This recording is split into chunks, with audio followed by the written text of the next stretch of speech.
एक मां अपने बच्चों के लिए कुछ भी कर सकती है और कुछ ऐसा ही किया यूपी के वाराणसी की 75 साल की अमरावती देवी ने अपने बेटे के लिए, जिसका बेटा आज से 4 साल पहले फ्रूट की गाड़ी लेके नेपाल जा रहा था, लेकिन रास्ते में ही सामने वाली गाड़ी से उसका एक्सीडेंट हो गया और सामने वाले की मौत हो गई। तब नेपाल पुलिस ने उस बेटे को पकड़ लिया, लेकिन बेटे का नेपाल पुलिस से यह कहना था कि एक्सीडेंट उसकी वजह से नहीं बल्कि पीछे से आने वाली गाड़ी की वजह से हुआ, लेकिन नेपाल पुलिस ने इसका यकीन नहीं किया और उसे जेल में डाल दिया।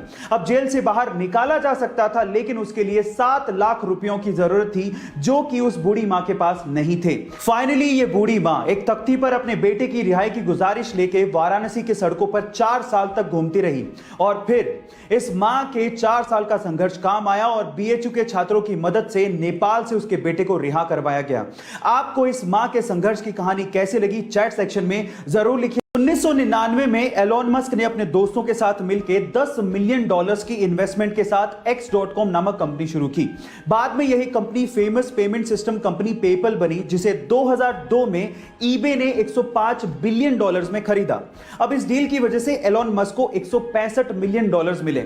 एलोन मस्क चाहते तो पूरी जिंदगी ऐशो आराम के साथ बिता सकते थे, लेकिन तब इनका पागलपन शुरू हुआ। इन्होंने लगभग $100 मिलियन स्पेसएक्स में डाले और लगभग $70 मिलियन टेस्ला में डाले।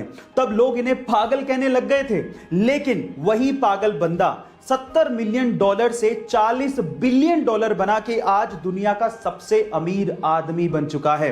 गाइस, है ना ये पागलपन? गाइस, जापानीज लोग टेक्नोलॉजी में तो आगे हैं ही, वो लोग नेचर का भी पूरा ख्याल रखते हैं, क्योंकि वो ये बात जानते हैं कि नेचर है तो इंसान का अस्तित्व है। बिना नेचर के इंसान जिंदा नहीं रह सकता। अब इसके लिए वो लोग क्या करते हैं, एक सिंपल एग्जांपल से बताता हूं। देखिए, वहां पर एक न्यूज़पेपर चलता है जिसका नाम है ग्रीन न्यूज़पेपर। अब क्या खास बात है इसकी, आप लोग जान के हैरान रह जाएंगे। उस ग्रीन न्यूज़पेपर के अंदर छोटे छोटे से बीज डाले हुए होते हैं। जैसे आप न्यूज़पेपर को पढ़ के उसे मिट्टी में दबा देंगे तो उसमें से पौधे उगाएंगे। ओह माय गॉड, है ना अमेजिंग। हमारी अर्थ का एकमात्र नेचुरल सैटेलाइट यानी कि प्राकृतिक उपग्रह है चंद्रमा। अब उसके बारे में एक इंटरेस्टिंग फैक्ट बताता हूं। आपका अभी इस वक्त जितना भी भार है उसका सिर्फ 1/6 भार ही आप लोगों को मून पे फील होगा। मतलब मान लो कि आप 60 किलो के हो तो उसका 1/6 यानी कि सिर्फ 10 किलो का भार ही आप लोगों को मून पे फील होगा, यानी कि आप अपने आप को हल्का महसूस करोगे। और यह होता है ग्रेविटेशन की कमी की वजह से। और अगर मान लो आपको अपना भार कम करना है तो जिम जाने की बजाय आप चंद्रमा पे चले जाओ, वो ज्यादा अच्छा है।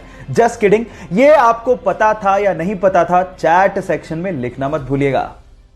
एक मोटरसाइकिल सवार रेलवे क्रॉसिंग के दौरान रेलवे के फाटक को देख ही नहीं पाता और वो सीधे जाके रेलवे फाटक से टकराता है और सीधे रेल की पटरियों पे गिर जाता है। वो इतनी बुरी तरह से घायल हो जाता है कि उससे खड़ा भी नहीं हो जा रहा था और सामने से ट्रेन आ रही थी।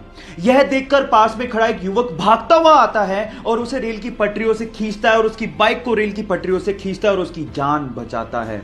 अगर आखिरी समय पर वो बहादुर लड़का नहीं आता तो शायद आज वो बंदा जिंदा ही नहीं होता। सो गाइस, उस बहादुर लड़के की बहादुरी के लिए 1 लाइक तो बनता है। गोल्ड यानी कि सोना रईसी की पहचान मानी जाती है, लेकिन सवाल यह है कि अर्थ की क्रस्ट में तो बहुत सारे मेटल मिलते हैं, फिर गोल्ड को ही इतनी तवज्जो क्यों दी जाती है? मैं आपको बताता हूं। गोल्ड एक ऐसा मेटल है जिसपे कभी जंग लगती ही नहीं है।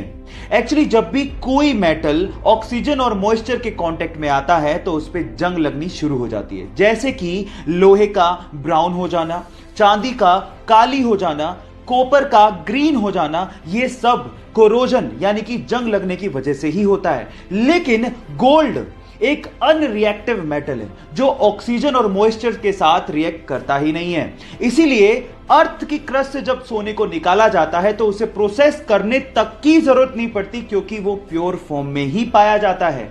क्या इसके पहले तक गोल्ड की एक खासियत आप लोगों को पता थी? और अगर नहीं पता थी तो चैट सेक्शन में लिखना मत भूलिएगा।